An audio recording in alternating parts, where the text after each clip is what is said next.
आज की पौराणिक कथा का सार है कि आखिर पाप कहां कहां जाता है। इसी संदर्भ में एक बार एक ऋषि ने सोचा कि सभी लोग पाप धोने के लिए गंगा जी जाते हैं, ऐसे में सारे पाप गंगा जी में ही समा जाते हैं। इस तरह तो गंगा जी भी पापी हो जाएगी। उस ऋषि ने यह जानने के लिए आखिर पाप जाता कहां है, तपस्या की। तपस्या करने के फलस्वरूप देवगण प्रकट हुए। तब ऋषि ने उनसे पूछा कि गंगा जी में जो पाप धोया जाता है वह कहां जाता है। तब भगवान ने कहा कि चलो गंगा जी से ही पूछते हैं।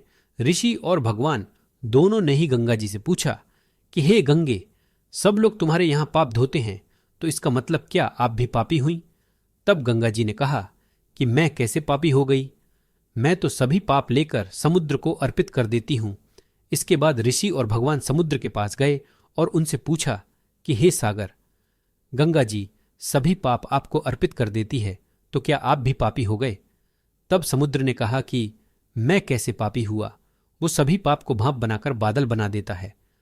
अब ऋषि और भगवान दोनों ही बादल के पास गए और उनसे पूछा कि हे बादल, समुद्र पापों को भाप बनाकर बादल बना देते हैं, तो क्या आप पापी हुए? बादलों ने कहा, मैं कैसे पापी हुआ? मैं तो सभी पाप को वापस पानी बना देता हूं और धरती पर गिरा देता हूं। इससे ही अन्न उपजता है, इसे ही मानव खाता है। उस अन्न में जो अन्न जिस मानसिक स्थिति से उगाया जाता है और जिस वृत्ति से प्राप्त किया जाता है और जिस मानसिक अवस्था में खाया जाता है, उसी के आधार पर मानव की मानसिकता बनती है। यही कारण है कि कहा जाता है कि जैसा खाए अन्न वैसा होए मन। जिस वृत्ति से अन्न प्राप्त किया जाता है और जिस मानसिक अवस्था में खाया जाता है, वैसा ही विचार मानव का बन जाता है। ऐसे में हमेशा भोजन शांत रहकर ही ग्रहण करना चाहिए।